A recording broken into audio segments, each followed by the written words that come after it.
수로보니게 여인의 딸을 고치신 기적이라는 제목으로 하나님의 말씀을 전하도록 하겠습니다. 우리나라 조선시대 때 비밀 감찰기관으로 암행의사제도가 있었습니다. 전국 각 지방을 돌면서 지방 관리들의 직무를 감찰하는 역할을 했습니다. 각 고을을 돌 때마다 허름한 옷을 입고 그리고 낡은 갓을 쓰고 각 고을을 자세히 살피며 다녔습니다. 그런데 여러분, 암행의사가 이처럼 초라한 모습을 하고 다녀도 결코 기죽지를 않았습니다. 왜 그가 초라한 옷을 입어도 기죽지 않을 수 있었을까요? 그에게는 마패가 있었기 때문입니다. 암행의사의 신분을 증명하는 정표가 있었기 때문입니다. 여러분, 이와 마찬가지로 우리 믿는 성도들에게도 영적 마표와 같은 것이 있습니다. 그것이 무엇일까요? 바로 우리의 신앙 고백입니다. 우리가 믿는 하나님에 대한 분명한 믿음의 고백, 신앙 고백이 있을 때 우리는 어떤 환경 속에서도 흔들리지 않고 믿음의 고백을 통해 우리 하나님이 주시는 기적을 맛보는 삶을 살게 될 줄 믿습니다. 오늘 본문이 바로 그 사실을 증명해 주고 있습니다. 오늘 우리가 읽은 본문의 말씀은 귀신 들린 수로보니게 여인의 딸을 고치신 기적의 사건을 소개하고 있습니다. 우리가 다 읽지는 않았지만 오늘 본문이 속하고 있는 이 마가복음 7장 전체를 우리가 살펴보면 크게 전반부와 후반부로 나누어진다는 것을 알 수가 있습니다. 마가복음 7장 1절에서 23절까지 전반부의 내용은 예수님께서 바리새인들의 외식을 책망하는 말씀이 기록되어 있습니다. 여러분, 당시 바리새인들은 모든 유대인들로부터 존경받는 인물이었습니다. 그러므로 종교 지도자로서 하나님 앞에 신실한 믿음으로 살아가야 할 바리새인들이 도리어 입술만 하나님을 공경하고 마음으로는 하나님으로부터 멀어져 있는 삶을 살았던 사람, 그들이 바로 바리새인이었습니다. 그러나 오늘 본문의 후반부에, 바로 오늘 본문에 기록되어 있는 이 수로보니게 여인은 비록 이방인이었지만 우리 예수님에 대한 확고한 신앙 고백이 있었던 사람입니다. 그로 인해서 우리 예수님은 이 여인을 칭찬하셨고 그리고 귀신 들린 그녀의 딸을 고치는 기적의 사건이 일어나게 됩니다. 그러므로 여러분, 우리는 바리새인처럼 겉만 화려하고 믿음 없이 행하는 외식하는 자들이 아니라 바로 수로보니게 여인처럼 믿음의 고백을 통하여 치유와 회복과 기적을 경험하는 삶이 되시기를 바랍니다. 여러분, 하나님은 우리의 중심을 보십니다. 우리의 겉으로 어떤 외적인 화려한 어떤 보이는 것, 그것만 보시는 것이 아니라 우리 마음의 중심을 보셔서 우리의 마음의 중심에 하나님을 사랑하고 하나님의 뜻대로 살아가는 것, 그것을 기뻐하시고 축복하신다라는 것입니다. 자, 오늘 본문 이야기로 돌아오겠습니다. 예수님께서 두로 지방으로 가시게 되었습니다. 이 두로 지방은 이방 지역이었습니다. 이방인 지역이었습니다. 여러분에게 지도를 보여드리도록 하겠습니다. 자, 두로 지방은 갈릴리 북쪽 64km 정도 떨어져 있는 레바논 남부 지역의 해안 도시에 위치해 있습니다. 여러분 사진을 보시면 맨 위에 있는 곳입니다. 여러분, 그곳에 있어 예수님께서 누구를 만납니까? 헬라인이요 수로보니게 족속의 여인 한 사람을 만나게 됩니다. 여러분, 이 여인은 헬라인으로서 헬라어를 구사하는 아주 수준 있는 여인이었습니다. 그리고 수로보니게 족속, 즉 수리아 보니키아 지역 사람으로 경제적으로도 넉넉했던 여인이었습니다. 그런데 이 여인에게 한 가지 해결하지 못하는 문제가 있었습니다. 그 문제가 무엇입니까? 바로 자신의 어린 딸이 지금 귀신에 들려서 사경을 헤매고 있다라는 것입니다. 오늘 보면 25절입니다. 이에 더러운 귀신 들린 어린 딸을 둔 한 여자가 예수의 소문을 듣고 곧 와서 그 발 아래에 엎드리니. 여러분, 다른 모든 것이 다 풍족했습니다. 언어 헬라어를 구사할 만큼 지식적인 수준도 있었고, 또한 그는 나름대로 어떤 재산적으로도 부족함이 없는 그런 위치에 있는 여인이었어요. 그러나 그의 사랑하는 딸이 귀신이 들려서 헤매고 정신적인, 영적인 정말 제정신이 아닌 상태에 놓여 있는 그런 딸을 바라보는 그 여인의 마음은 얼마나 괴로웠을까요? 아마 이 사랑하는 어린 딸을 때문에 늘 눈물 흘리며 괴로워하며 마음 아파했을 것입니다. 그러던 차에 예수님께서 이 두로 지방에 오셨다라는 소문을 듣게 됩니다. 예수님께서 군대 귀신 들린 그라사 지방의 광인을 치료해 주셨다라고 하는, 고쳐 주셨다라는 소문을 듣게 됩니다. 그래서 큰 기대감을 안고 예수님에게 지금 찾아온 것입니다. 그리고는 예수님에게 찾아와서 그는 엎드려서 이렇게 간구합니다. 우리 딸에게서 더러운 귀신을 쫓아내 주옵소서. 아마 절박한 심정으로 예수님에게 간구했을 것입니다. 그런데 여러분, 평소와 다르게 우리 예수님의 반응은 굉장히 싸늘한 반응입니다. 우리 27절을 같이 읽겠습니다. 27절입니다. 예수께서 이르시되 자녀로 먼저 배불리 먹게 할지니 자녀의 떡을 취하여 개들에게 던짐이 마땅치 아니하니라. 여러분, 예수님께서 이 간청하는, 정말로 마음 아파하고 그 딸 때문에 괴로워하던 그 여인이 예수님에게로 나와서 간곡히 부탁했는데, 예수님께서 하시는 말씀은 무엇입니까? 자녀들에게 먼저 배불리 먹게 할지니 자녀들에게 떡을 취하여 개들에게 던짐이 마땅하지 않다. 여러분, 여기서 말하는 자녀는 유대인들을 비유합니다. 그리고 개들은 바로 이방인을 비유합니다. 그러므로 예수님은 마치 유대인들을 위해서 온 것이지 개들, 특별히 이방인들에 대해서 별 관심이 없다, 이런 관점으로 느껴집니다. 여러분, 이 말씀은, 예수님이 하신 이 말씀은 이 여인에게 있어서 두 가지 고통을 주는 잔인한 말씀이었습니다. 하나는 사랑하는 딸인 귀신 들린 것만으로도 너무나 괴롭고 힘든데 그런 괴로움을 이해하지 못하는 예수님의 모습을 보는 것. 그리고 또 다른 하나는 예수님께 간절히 요청했음에도 불구하고 자신을 마치 동물 취급하듯이 대하고 계시는 그 예수님의 모습, 얼마나 섭섭할까요? 더군다나 여러분, 다른 사람도 아니고 그 자비와 긍휼하심이 풍성하신 예수님께서 이 여인을 대할 때 너무나 싸늘하게 대하시는 그 모습을 보면서 여러분, 이 말씀을 대하는 우리도 충격을 받습니다. 자, 그렇다면 여러분, 예수님께서 지금 수로보니게 여인에게 왜 이러한 심한 말씀을 하셨을까요? 그 이유는 예수님께서는 바로 이 여인의 믿음을 테스트하기 위함이었기 때문입니다. 이 여인이 단순히 예수님에게 요행을 바라며 나오는 것이 아니라 진정으로 예수님을 믿고 끝까지 신뢰하는 믿음이 있는가를 우리 예수님께서는 테스트해 보기를 원하셨기 때문입니다. 사랑하는 성도 여러분, 우리가 믿는 하나님은 우리에게 복 주시는 분이신 줄 믿습니다. 그런데 여러분, 하나님께서 우리에게 복을 주시고 응답을 주시기 전에 먼저 하는 일이 있습니다. 그것은 바로 우리의 믿음을 테스트하신다라는 것입니다.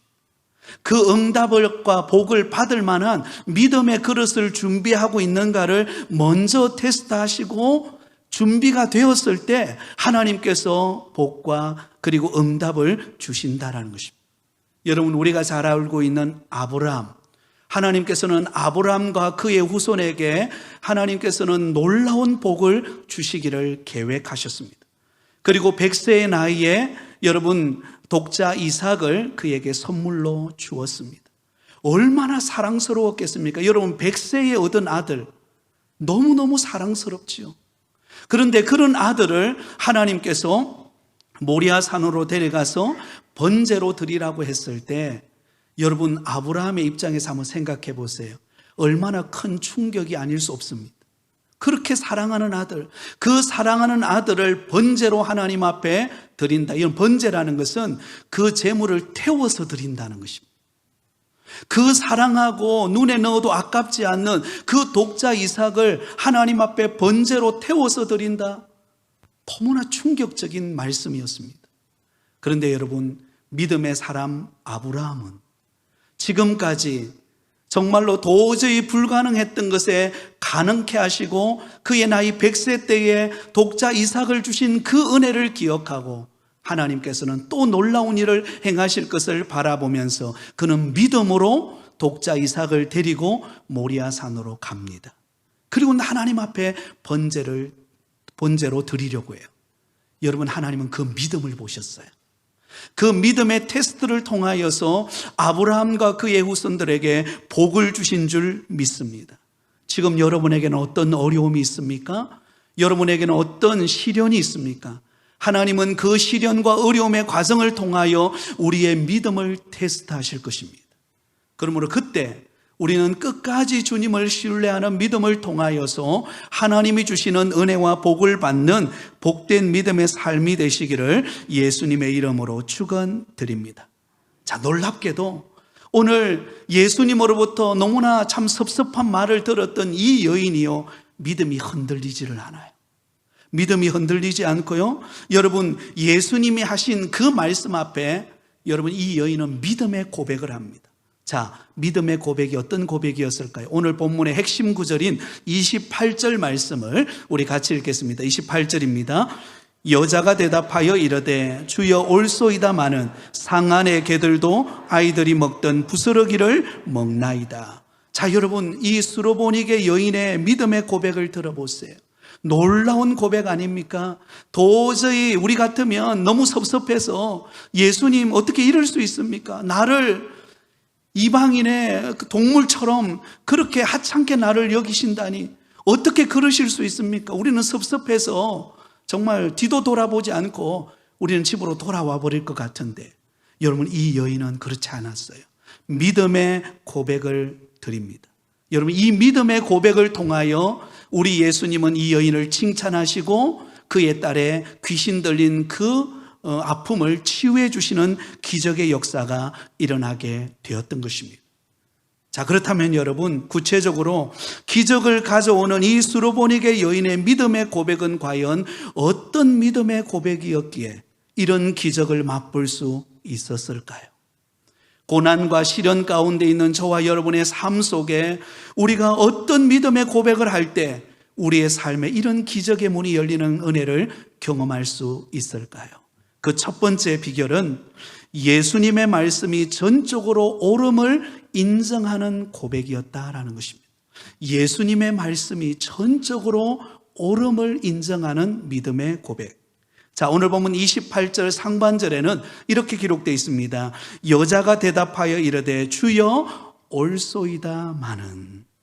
자, 여러분, 수로보니게 여인은 당시 예수님이 하셨던 그 말씀, 자녀들의 떡을 취하여서 개들에게 던짐이 마땅하지 않다라고 했을 때, 여러분, 이 여인은요, 반발하고 집으로 돌아가 버리지 않았습니다. 도리어 적극적으로 예수님이 하신 말씀에 대해서 그는 이렇게 인정합니다. 주여, 옳은 말입니다. 주여, 올소이다마는 주님이 하신 말이 옳은 말입니다. 주님, 제가 바로 그와 같이 비천한 자입니다. 주님, 제가 은혜 받을 만한 자격 조건을 갖추지 못한 초라한 존재입니다. 그것을 스스로 자신의 입으로 지금 시인하고 있는 고백입니다. 여러분, 그렇습니다. 우리 자신을 가만히 한번 되돌아보시기 바랍니다. 저와 여러분이 감히 하나님 앞에 나와서 위로부터 내려주시는 신령한 은혜와 땅에 기름진 복을 받을 만한 우리의 어떤 자격 조건이나 어떤 외적인 우리의 모습을 갖춘 우리들인가요? 그렇지 않습니다. 로마서 3장 23절은 우리를 향하여 이렇게 말씀합니다. 같이 읽습니다. 모든 사람이 죄를 범하였음에 하나님의 영광에 이르지 못하더니. 모든 사람들이 죄를 범하였다. 여러분, 여기는 예외가 없습니다. 저도 포함되고 여러분도 포함되고. 우리는 하나님 앞에 감히 설 수 없는 죄인이었다라는 것입니다. 죄를 범한 우리 인간은 감히 하나님 앞에 설 수도 없고, 감히 우리가 자신감 있게 나와서 주님 나 이런 사람입니다 라고 고백할 만한 그 어떤 외적인 조건도 우리는 갖추지 못한 사람이었습니다. 그 사실을 깨달았던 사도 바울은 나는 죄인 중에 괴수라고 고백했습니다. 하나님 앞에 너무나 부끄러운 죄인이라는 것입니다. 은혜 받을 만한 자격을 갖추지 못한 자라고 고백하고 있습니다. 사랑하는 성도 여러분, 진정한 은혜와 기적을 경험하는 사람의 믿음의 출발은 무엇입니까? 내가 얼마나 연약한 자인지, 내가 얼마나 초라한 자인지, 주님 주시는 은혜 없이는 한순간도 살아갈 수 없는 죄인임을 고백하는 것으로부터 출발하는 줄 믿습니다. 여러분, 이것을 인정해야 할 줄 알아야 됩니다. 죄인된 우리가 하나님의 은혜 없이는 우리는 한순간도 살 수 없는 초라하고 정말로 부족한 자라는 것을 인정할 때, 그때 위로부터 은혜가 임합니다. 여러분, 우리가 예수님을 믿고 믿음 생활할 때도 마찬가지입니다. 날마다 우리는 하나님의 은혜 속에 살아가고 있어요. 하나님이 우리에게 정말로 따뜻한 햇빛을 비추어 주시고, 때를 따라 비를 내려주시고, 맑은 공기를 주시고, 하루하루 살아갈 수 있는 일용할 양식을 공급하는 것, 하나님의 은혜 아닙니까? 하나님의 은혜로 우리가 살아가고 있다는 것을 잊어먹는 순간부터 우리는 어때요? 교만해지는 것입니다. 하나님의 은혜를 망각하는 인생을 살게 되는 것입니다. 그러면 여러분, 철저히 나는 부족한 존재입니다. 하나님, 나는 연약한 존재입니다. 하나님이 나를 붙들어 주시지 않으시면, 하나님이 나와 함께 하지 않으시면 나는 한순간도 살아갈 수 없는 연약한 자입니다. 여러분, 이것을 고백하는 믿음의 성도들이 되시기를 바랍니다. 또한 한 걸음 더 나아가서 이 수로보니게 여인은 예수님을 일컬어서 뭐라고 부릅니까? 주여라고 부릅니다. 주님이라고 부릅니다. 주님이라는 뜻은 내 인생의 주인이다라는 뜻입니다. 여러분, 이 수로보니게 여인이 예수님에게 나와서, 이 두로 지방에 오신 예수님에게 나왔을 때 첫 번째 고백했을 때도 어때요?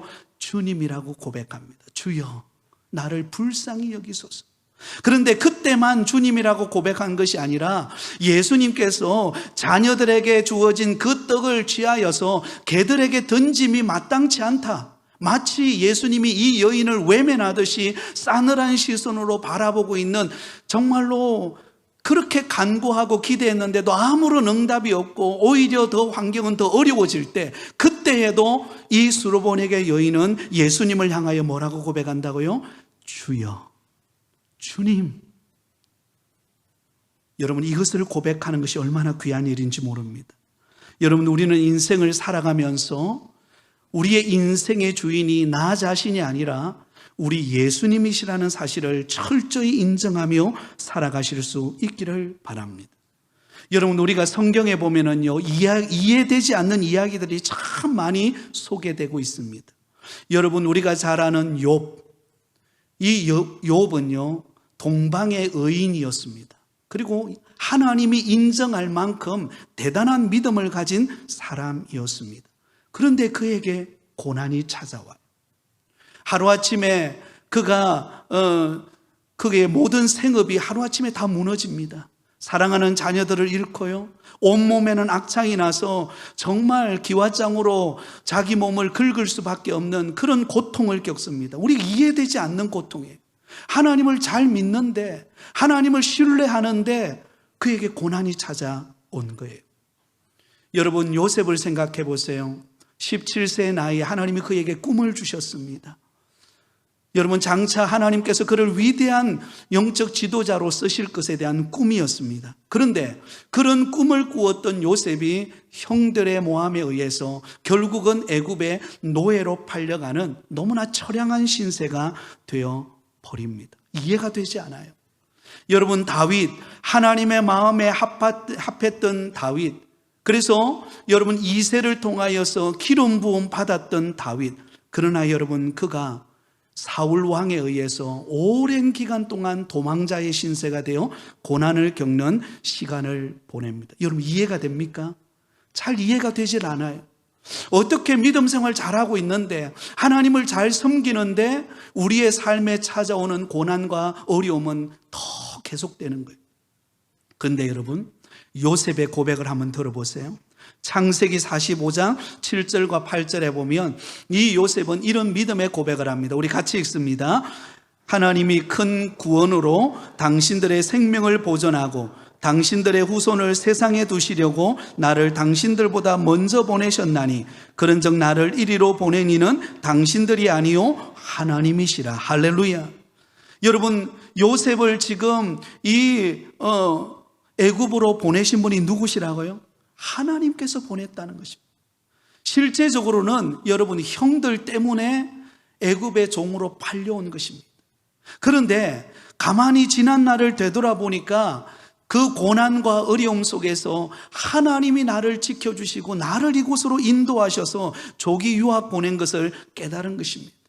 하나님의 섭리와 내 인생의 주인 되신 하나님이 나를 이끌어서 이곳에 오신 것에 대해서 감사하며 기뻐하며 고백하고 있는 것입니다. 사랑하는 성도 여러분, 지금 여러분에게 어떤 어려움 때문에 문제가 풀리지 않는다고, 때로는 답답해하고 기도하지만 아무런 응답이 없고 내 환경은 더 냉소적인 환경으로 변한다 할지라도 여러분, 하나님이 내 인생의 주인이라는 사실을 잊지 않기를 바랍니다. 그러면 여러분, 주님이 내 인생을 이끌어가고 계심을 믿고 신뢰하고 여러분 모든 것을 합력하여 선을 이루실 하나님을 기대할 때 여러분, 그때 기적의 문이 열리는 역사가 일어나게 되는 것입니다. 자, 두 번째로 여러분, 이 수로보네게 여인의 믿음은 어떤 믿음의 고백이었을까요? 예수님의 사랑을 굳게 신뢰하고 믿는 고백이었습니다. 예수님의 사랑을 굳게 믿고 신뢰하는 고백이었어요. 자, 이 수로보네게 여인이 예수님이 하신 말씀을 옳다라고 인정했습니다. 그리고는 집으로 돌아가지 않았어요. 그 다음에 이 여인의 고백을 들어보세요. 주여 옳소이다마는, 그 다음에요, 상 아래 개들도 아이들이 먹던 부스러기를 먹나이다. 자, 여러분, 이 수로보니게 여인은 예수님의 그 냉소적인 반응에도 불구하고 이 여인은 결코 주눅들거나 실망하거나 낙심하거나 돌아서서 집으로 가지 않습니다. 도리어 우리 예수님께 더 간구해요. 어떻게 그게 가능했을까요? 이 수로보니게 여인의 마음속에요, 예수님을 향한 사랑의 마음, 예수님이 나를 향한 사랑, 그리고 나도 주님을 향한 그 사랑이 얼마나 큰가를 고백했기 때문입니다. 자, 여러분, 지금 예수님이 하셨던 이 말씀, 개들에게 던짐이 마땅하지 않다라고 했을 때 여러분, 이 개, 동물 중에 개를 한번 생각해 보실까요? 여러분, 개들은 상위에서 주인이 떨어뜨려 주는 그런 먹이들을 먹습니다. 근데 여러분, 주인이 그 상에서 먹을 것을 떨어뜨릴 때에 이 주인의 마음은 어떤 마음일까요? 여러분, 집에서 애완용 강아지나 아니면 고양이를 키워보신 분이 계시겠지만 대부분은 그 동물을 사랑하는 마음이 있어요.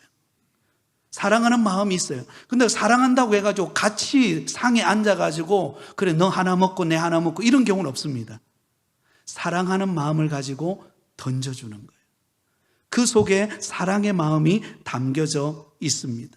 여러분, 그러므로 이 수로보네게 여인은 그 예수님께서 냉소적인 반응으로 보이신 개들에게 던짐이 마땅하지 않다라고 했던 그 말씀 속에서 그는 무엇을 느꼈을까요? 예수님께서 사랑으로 주시는 그 부스러기의 은혜가 있구나라는 것을 깨닫게 된 것입니다. 수로보니게 여인의 말은 정말 여러분 지혜롭고 재치 있는 말이라고 할 수가 있겠죠, 그죠? 여러분, 이 여인은 상 아래 개들도 아이들이 먹던 부스러기를 먹나이다. 주여 나에게 부스러기라도 주옵소서. 그런 마음이 이 마음속에 담겨져 있다라는 것입니다. 예수님을 향한 사랑, 그 신뢰, 그 믿음이 변치 않았다라는 것입니다. 사랑하는 성도 여러분, 때로는 우리에게 고난이 찾아오고 어려움이 찾아오지만 그 속에서도 주님이 우리를 변함없이 사랑하고 계신다는 사실을 잊지 않기를 바랍니다. 네, 우리를 향한 사랑이 변함이 없으세요.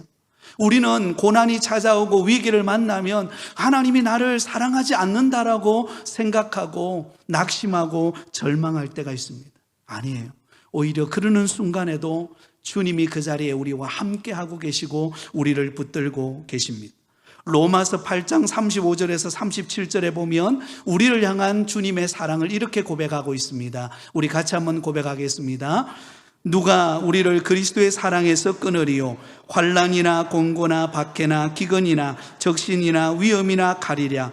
기록된 바 우리가 종일 주를 위하여 죽임을 당하게 되며 도살당할 양같이 여김을 받았나이다 함과 같으니라. 그러나 이 모든 일에 우리를 사랑하시는 이로 말미암아 우리가 넉넉히 이기느니라. 어떤 환난과 고난 속에서도 우리를 향한 사랑이 변함이 없다라는 것입니다. 우리 예수님은 이 여인의 믿음을 테스트하기 위한 것도 있었지만 그 속에는요, 이 여인을 향한 우리 예수님의 사랑이 얼마나 큰가를 보여주고 있는 것입니다. 그것을 이 여인이 깨달은 거예요. 아, 주님이 나를 사랑하고 계시는구나. 주님이 나에게 은혜 주시기를 원하시고 계시는구나. 그것을 깨닫게 된 것입니다. 그러므로 마지막 세 번째로 여러분, 이 여인은 간절히 부스러기 은혜를 구하는 고백이 있습니다. 자, 우리 28절을 다시 한번 같이 읽습니다. 28절입니다. 시작. 대답하여 이르되 주여 올소이다마는 상 아래 개들도 아이들이 먹던 부스러기를 먹나이다. 아멘. 여러분, 이 수르보니게 여인은 끝까지 자신의 권리를 주장하며 여러분 상위의 음식을 요구하지 않습니다. 어떻게 해요? 떨어지는 부스러기, 그 은혜만이라도 괜찮다는 것입니다. 왜? 그 은혜만 있어도 나의 딸을 고칠 수 있다라는 믿음이 있었기 때문입니다. 이 수르보니게 여인은 겸손히 부스러기 은혜를 구합니다. 왜? 자신이 처한 상황이 어떠한가를 알았기 때문입니다. 자신이 누구인가를 알았고, 자신이 주님께서 나에게 작은 것이라도 부스러기 은혜라도 주시면 내 삶에 기적이 일어난다라는 믿음을 가지고 있었기 때문에 그렇습니다. 사랑하는 성도 여러분, 주님이 우리에게 주시는 은혜, 오늘 이 시간 주시는 그 은혜가 오늘 우리에게 가장 소중한 은혜인 줄 믿습니다. 하나님은 때마다 우리에게 은혜를 베푸십니다. 그러면 그 은혜를 사모하고 그 은혜를 붙들면 여러분, 우리의 삶에 변화가 일어나고 기적을 경험하고 놀라운 변화를 우리는 맛볼 수가 있다라는 것입니다. 자, 오늘 본문의 결론의 말씀입니다. 이 수르보니게 여인처럼 주님께 부스러기 은혜를 구했을 때 우리 예수님께서 어떻게 반응하고 있을까요? 29절 30절을 같이 읽습니다. 시작. 예수께서 이르시되 이 말을 하였으니 돌아가라. 귀신이 내 딸에게서 나갔느니라 하시매 여자가 집에 돌아가 본즉 아이가 침상에 누웠고 귀신이 나갔더라. 네, 우리 예수님께서 드디어 이 여인의 믿음을 인정해 줍니다. 사실 우리 예수님의 마음속에는 이 여인을 향한 변함없는 사랑이 있었습니다. 이 믿음의 테스트를 통하여 우리 주님께서는 그의 믿음을 칭찬하셨을 뿐만 아니라 그 딸의 귀신을 쫓아주시는 치유의 역사가 일어나게 되었다라는 것입니다. 사랑하는 성도 여러분, 우리 주님은 저와 여러분에게 좋은 것을 주시기를 원하시고 계십니다. 그러면 여러분, 지금 나에게 주시는 은혜가 우리가 생각할 때는 별변찮고 오늘 주일날 교회 와서 예배드리고 잠시 1시간 예배드리고 돌아가면 특별한 게 없는 것 같죠? 아니에요. 여러분, 오늘 드리는 이 작은 부스러기 은혜가 우리의 삶에 기적을 만들고 우리의 삶을 변화시키는 은혜의 시간인 줄 믿습니다. 여러분, 어릴 때 보면요, 시골에 집에 가장 안방에 보면은요, 콩나물 시루에다가 그 안에다가 콩을 넣어놓고 있잖아요. 매일같이 물을 붓습니다. 그 매일같이 물을 부으면 특별한 게 있겠나 싶어요. 그리고 그 물을 부으면 그 물은 완전히 빠져버립니다. 그런데 신기한 것은 며칠이 지나고 나면 그 콩에서 여러분 싹이 나고 나중에는 콩나물이 됩니다. 그래서 그 콩나물 가지고 콩나물국도 끓여 먹고 여러분 나물도 만들어서 먹고 그렇게 되는 거예요. 사랑하는 여러분, 우리에게 부스러기의 은혜는 결코 작은 은혜가 아닙니다. 오늘 임하는 하나님의 말씀의 은혜는 결코 작은 은혜가 아닌 줄 믿습니다. 그럼 여러분, 하나님의 은혜를 사모하고 하나님, 나에게 부스러기 은혜라도 주옵소서, 그런 기대감을 가지고 나갈 때 주께서 주시는 은혜와 기적과 응답의 문이 열리는 역사가 일어날 줄 믿습니다. 사랑하는 성도 여러분, 때로는 우리에게 고난이 찾아오고 위기를 만날 때 우리는 낙심이 되고 때로는 실망이 될 때가 있습니다. 그러나 그때 여러분, 하나님의 말씀을 의지하시기 바랍니다. 그리고 나를 변함없이 사랑하시는 주님을 바라보며 부스러기 은혜를 구하는 때 주께서 주시는 위로가 있을 줄 믿습니다. 갈라디아서 6장 9절에 보면 이렇게 말씀합니다. 갈라디아서 6장 9절 말씀, 제가 읽겠습니다. 우리가 선을 행하되 낙심하지 말지니 포기하지 아니하면 때가 이름에 거두리라. 여러분, 우리가 낙심하지 않고 주님을 신뢰하고 부스러기 은혜를 사모하고 믿음으로 나아갈 때 주께서 우리에게 주신 놀라운 은혜와 기적의 문이 열린다는 사실을 믿고 주와 동행하는 삶이 되시기를 예수님의 이름으로 축원드립니다.